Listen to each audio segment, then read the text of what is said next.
আসসালামু আলাইকুম রহমতুল্লাহ। আজকে আমি বলার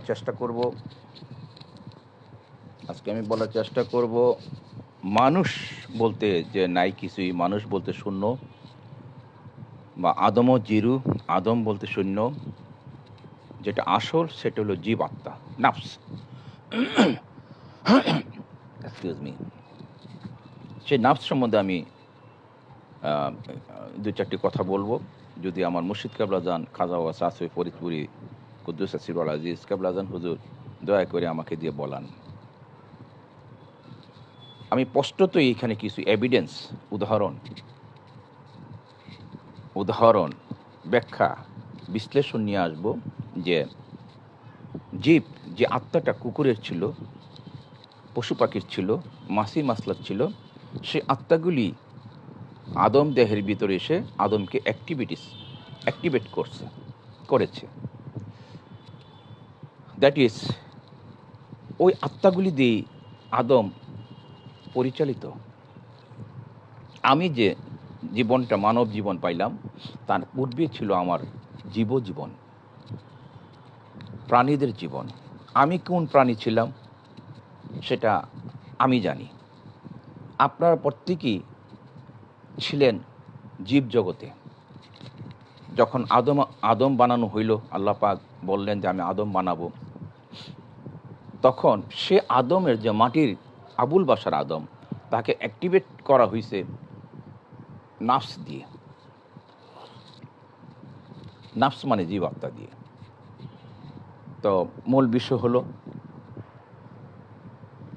সে নাফসটা যে জীবের, প্রত্যেকটা মানুষের কিন্তু সেখানে ইনস্টিংক্টস আছে, সহজাত ধর্ম আছে সেই জীবটার, সেই পশুটার। ওই যে বলে যে আল্লাহ পাক সূরা আরাফে বলছে ওরা পশুর চেয়েও জঘন্য, বরঞ্চ তার চেয়েও নিকৃষ্ট। সূরা আরাফে, যাদেরকে আল্লাহ পাক বলছেন আমি বহু জিন এবং ইনসানকে সৃষ্টি করছি দোজখে নিক্ষেপ করার জন্য, তাদের চক্ষু আছে দেখে না, কর্ণ আসে শোনে না। এই আয়াতটার মাঝে যে তারা পশুর চেয়ে নিকৃষ্ট। পশুর চেয়ে নিকৃষ্ট কীভাবে হলো? সেই নাফসের যে সমস্ত গুণাগুণ ছিল জীব জগতে, যখন সে মানব জগতে আসলো, মানব জগতে মানে আদমের ভিতরে আসলো, তখন সে আরও পাইল কি, এর সাথে অ্যাড হইল রুহু নিয়ে আসলো। কি রুহু নিয়ে আসলো? আল্লাহ পাকের, আমার রবের গুণাগুণগুলো, সিফাতি গুণাগুণগুলি, আল্লাহ পাকের সিফাতি, যে সিফাতের কথা আল্লাহ পাক বলছে তোমরা আমার গুণে গুণান্বিত হও, সেই গুণগুলি নিয়ে আদমকে অ্যাক্টিভিটিস করলো, আদমের সাথে যোগ হলো। সেই জন্য সেই সিফাতি গুণগুলা দিয়ে মানুষ কিন্তু আশরাফ হয়েছে, আশরাফুল মাকলুক হয়েছে, খলিফা হয়েছে। এই জীবটাই খলিফা হয়েছে। কার খলিফা? আল্লাহর খলিফা হয়েছে। এবং আশরাফুল মখলুকাত, ওই যেহেতু আল্লাহ পাকের সিফাতি গুণাগুণগুলি মানব দেহের ভিতর, আদম দেহের ভিতর আছে, সে নাফস এবং রুহের মাঝে আছে, সেই জন্যে মানুষ আশরাফ, সৃষ্টির সারা জীব।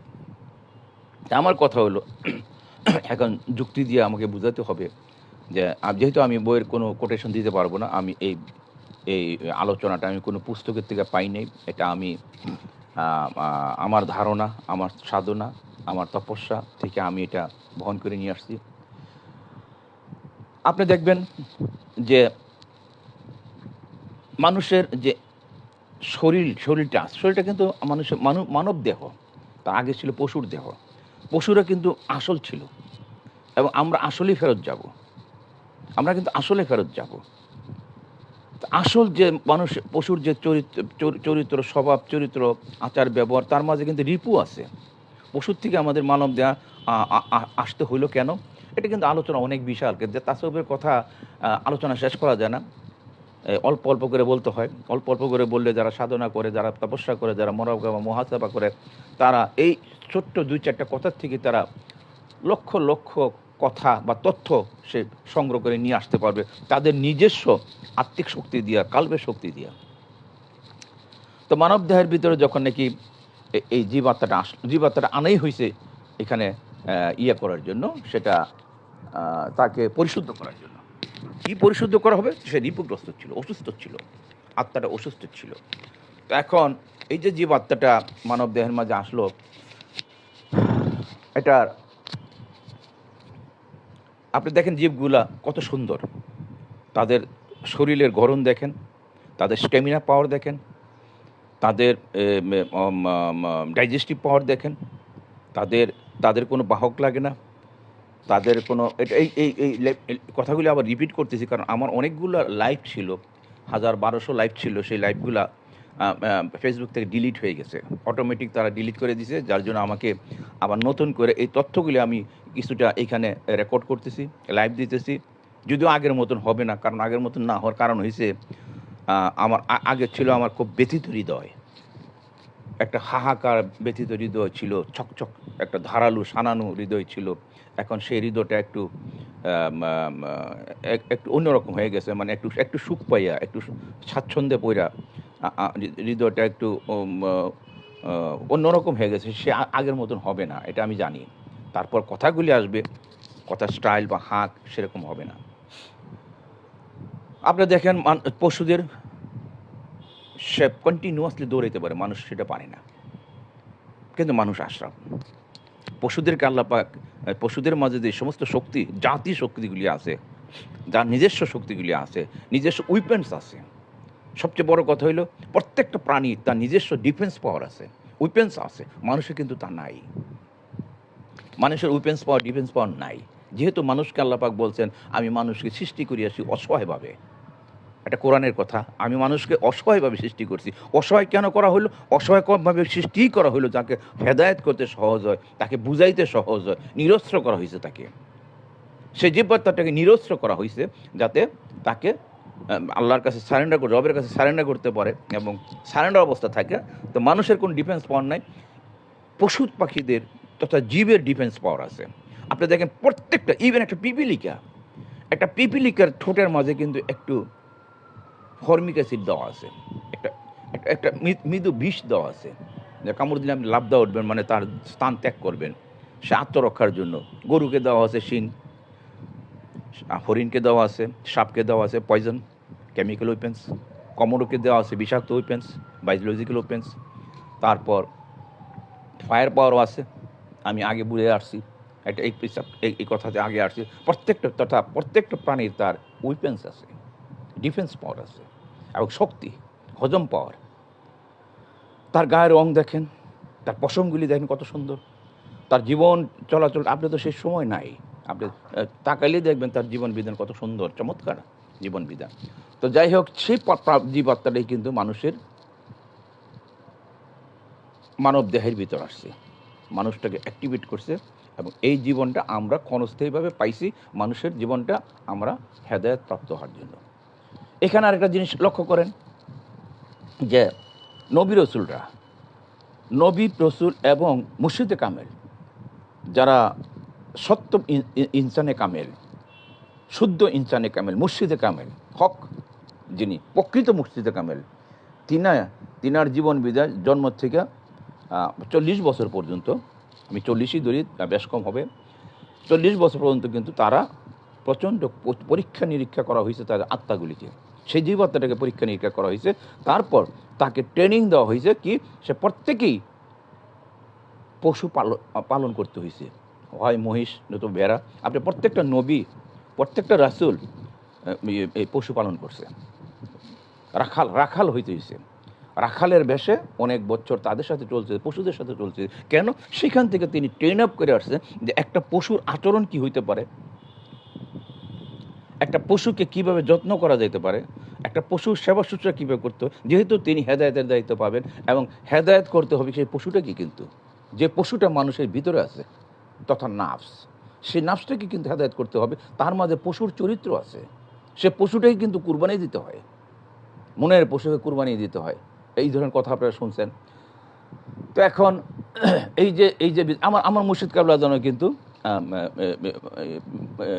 ছাগল পালছেন, মহিষও পালছেন, মহিষের গাড়ি নিয়ে যমুনা নদীর পাড়ের থেকে মাল সামান আনছেন, মহিষও পালতেন তিনি ছাগলও পালছেন। কারণ এইটাকে একটা ট্রেন আপ করা যে মানুষের ভিতর যে জীবাত্মাটা আছে তার স্বভাব চরিত্র সে পশুর মতনই থাকবে, তার স্বভাব চরিত্রটা, ইনস্টিংক্টটা, সহজাত ধর্মটা সে পশুর মতন থাকবে। সেই জন্য এই ট্রেনিংটা দিতে হয়। তো এই যে ট্রেনিংটা দেওয়া হলো, ট্রেনিংটা দেওয়ার পরে যখন নাকি পাশ করলো, কীভাবে পাশ করলো, আপনি পশুর কোনো, এই ট্রেনিং অবস্থায় আপনি পশুর কোনো ক্ষতি করতে পারবেন না, তাকে আঘাত করতে পারবেন না, তাকে স্নেহ দিয়া, প্রেম দিয়া, ভালোবাসা দিয়া, খাওয়ায় লালন পালন করে তাকে পুষতে হবে, তাকে পালতে হবে। এর মাঝে যদি কোনো খুঁত পাওয়া হয়, আপনি সে পরীক্ষায় ফেল। এটা ইনসানে কামেলের কথা বললাম। যারা ইনসানে কামেল, মুর্শিদে কামেল, যারা নবী, তারা এই ট্রেনিংটা দিয়ে আসছে। ইভেন ঈসা আলাইহিস সালাম এই ট্রেনিং দিয়েছে। ঈসা আলাইহিস সালামের কোলের মধ্যে দেখবেন, বা মা মারিয়ামের কোলের মধ্যে দেখবেন একটা ভেড়া। রাসূল পাক সাল্লাল্লাহু আলাইহি ওয়াসাল্লাম মা খাদিজার বরকি চালাইছে, মুসা আলাইহিস সালামও চালাইছে। মুসা আলাইহিস সালাম সোহেব আলাইহিস সালামের যে ছিল, সোহেব আলাইহিস সালাম নাকি নবী ছিল, তার মেয়েকে বিয়ে করলো, সেই আমরা ইতিহাসে পাই। এরকম প্রত্যেকটা নবী বকরি চালাতে হয়েছে। এই কথাগুলি আমি এই জন্যই বললাম যে আমরা সকলেই প্রাণী ছিলাম, আমরা জীব জগতের ছিলাম। আমাদেরকে আনাস্তে বিরাব্বিকুম যে আল্লাহ পাক জিজ্ঞেস করছে, এটা আদমকে জিজ্ঞেস করে নাই বা মানুষকে জিজ্ঞেস করে নাই, এটা জিজ্ঞেস করা হয়েছিল সমস্ত প্রাণীদেরকে, জীবাত্মাকে জিজ্ঞেস করা হয়েছে। আনাস্তে বিরাব্বিকুম, জীবাত্মাকে মানে তখন জীব, সে শরীর ছিল নূরের শরীর। আমি পূর্ববর্তী লাইফে সে কথাটা আমি কিছুটা ব্যাখ্যা আপনাদের সম্মুখে প্লেস করছি। দেখুন, এই যে জীবটা, এইটার সম্বন্ধে যদি মানারাফা নাফসাহু ফাকাদারা রাব্বু, আপনি যদি এই জীব জগৎ সম্বন্ধে আপনার জ্ঞান ধারণা না থাকে, আপনার যদি আপনার নিজের সম্বন্ধে চিন্তা ভাবনা না থাকে, আপনি আদি কোথায়, শেষ কোথায়, এখানে কেন, অল্প দিনের জন্য আসলেন কেন, আবার চলে যাবেন কেন, আবার মারাই যাবেন কেন, আপনার এত অসুখ বিসুখ কেন, আপনার এত জ্বালা যন্ত্রণা কেন, আপনার এত হইতাস কেন, আপনার এত কিছু আশেপাশে তা আছে, আত্মীয় স্বজন, ভাই ব্রাদার, চাচা চাচি, মামা মামি, কালা কালু, হ্যাঁ, বিভিন্ন ধরনের খাবার দাবার, ভালো পোশাক আশাক, বিছনাপত্র, তারপর আপনি ভালো লাগে না কেন? এই প্রশ্নগুলি তো আপনার হৃদয়ের ভিতর উদয় হয়, কেন ভালো লাগে না, কোনো অবস্থাতেই ভালো লাগে না।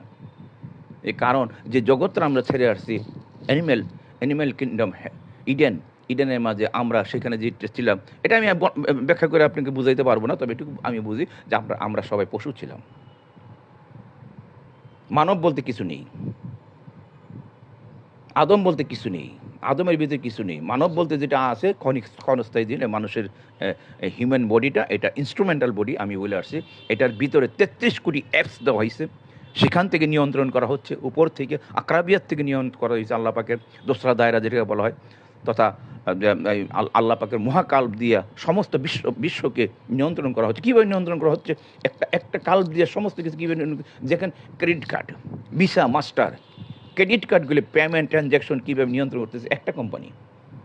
তার চেয়ে সহজ করে যে মনে করেন বাংলার লিঙ্ক বা গ্রামীণ ফোনের একটা সার্ভার থেকে সমস্ত মোবাইলগুলি কন্ট্রোল করা হতেছে। আপনি দেখেন গুগল একটা মাত্র সার্ভার, সেখান থেকে কোটি কোটি লোকের, বহু দেশের নিয়ন্ত্রণ করা হচ্ছে। তার মহান আল্লাহ পাকের ক্ষমতা তো অসীম, তাই না? আল্লাহ পাকের এই সার্ভার আছে বিদেয়, এবং আল্লাহ পাক এটা সারা বিশ্ব ব্রহ্মাণ্ড নিয়ন্ত্রণ করতেছে বিদেয়। সেখান থেকেই কপি করা আনা হয়েছে সায়েন্টিস্টদের, এরকম একটা জিনিস আছে, এবং তারা সেই সন্ধান পাইছে, সেখান থেকে তারা আবিষ্কারটা করে নিয়ে আসছে এবং মানুষের কাছে এটা ইন্ট্রোডিউস করেছে এবং পয়সা কামাইতেছে। দ্যাট ইজ গুগলের সার্ভার, বাংলা লিঙ্কের সার্ভার, বিমানের সার্ভার আছে না? আমি যদিও ইন্টারনেটে আমি তেমন কিছু জানি না, আমি ব্যাপারে একেবারে বকলম বলতে পারবো, আমার কোনো ট্রেনিং নেই।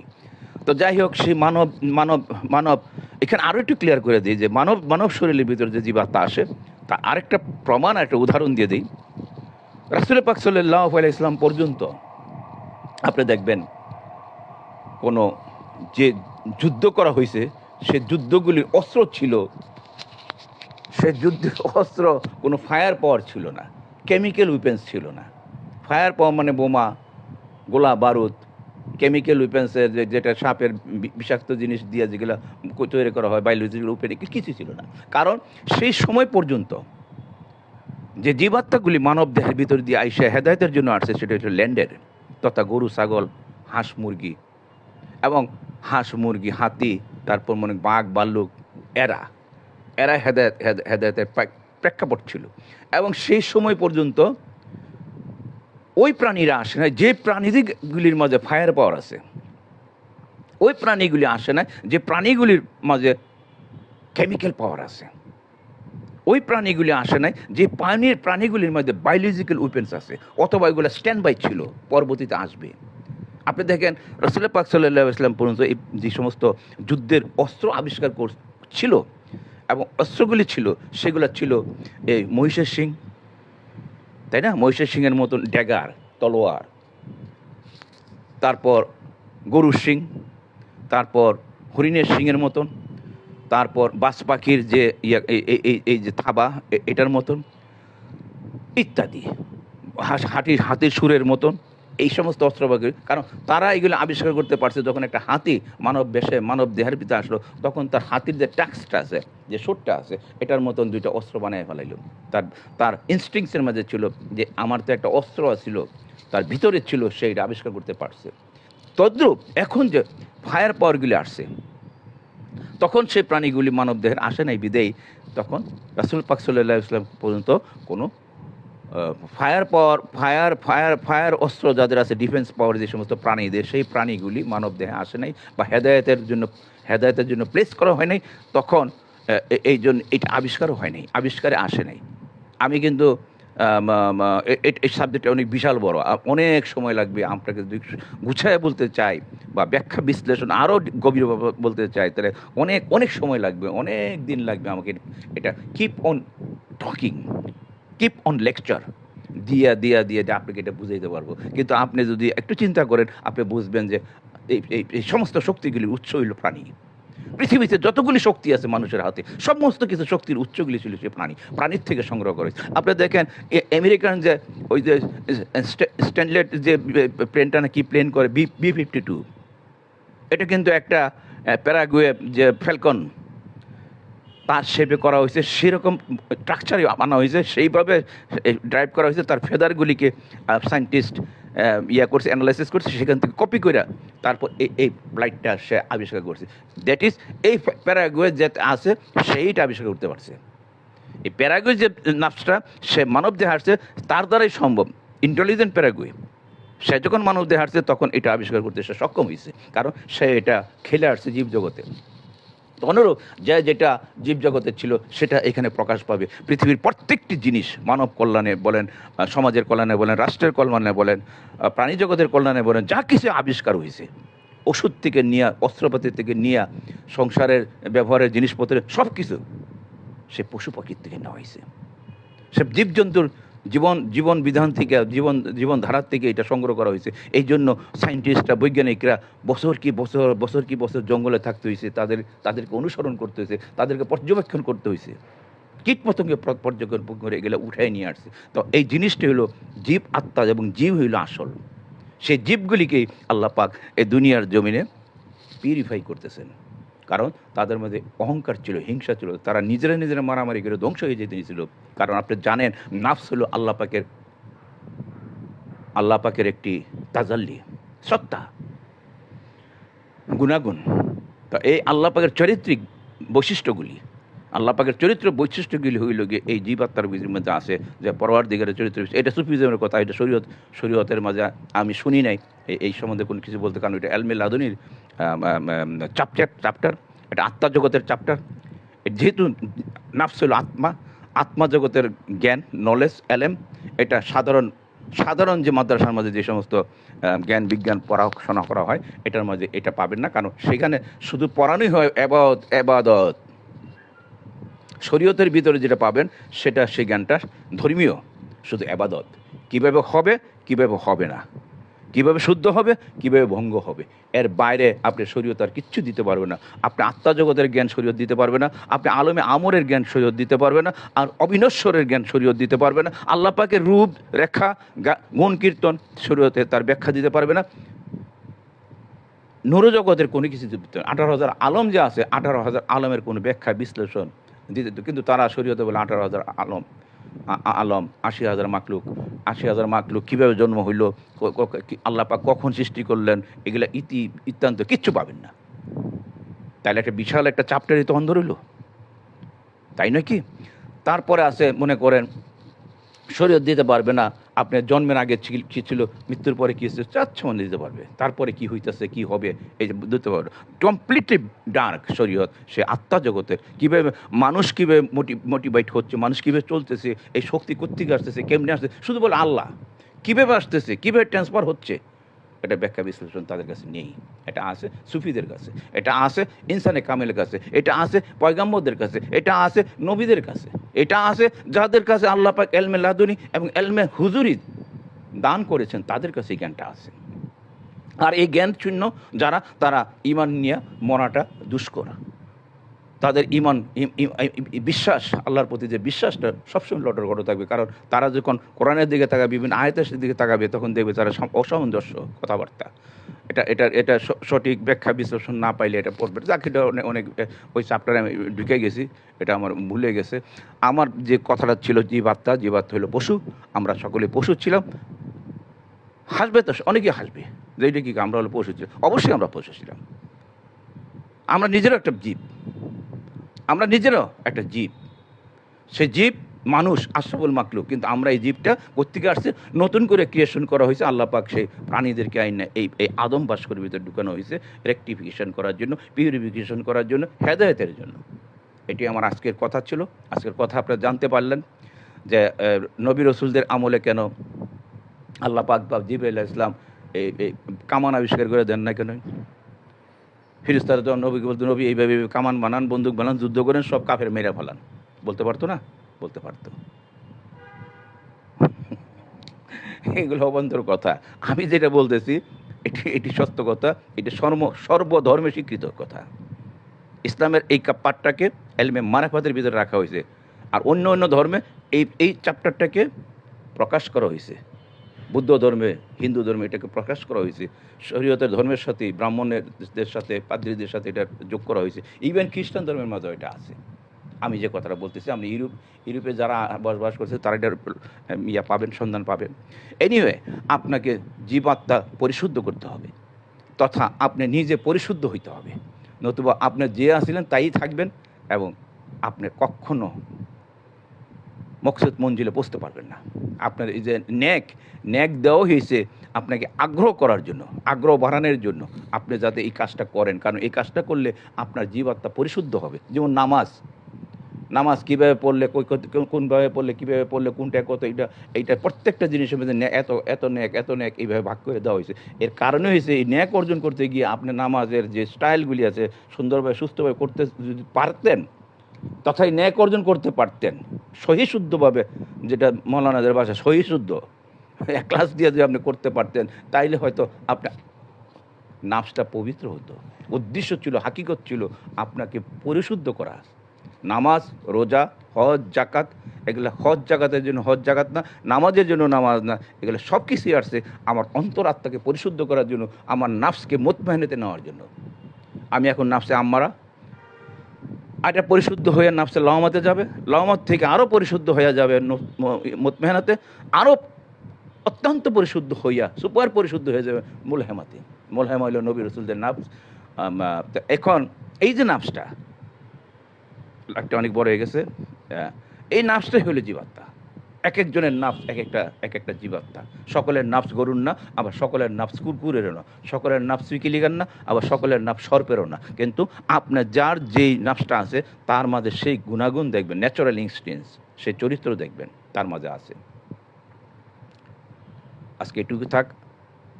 আসসালামু আলাইকুম রহমতুল্লাহ।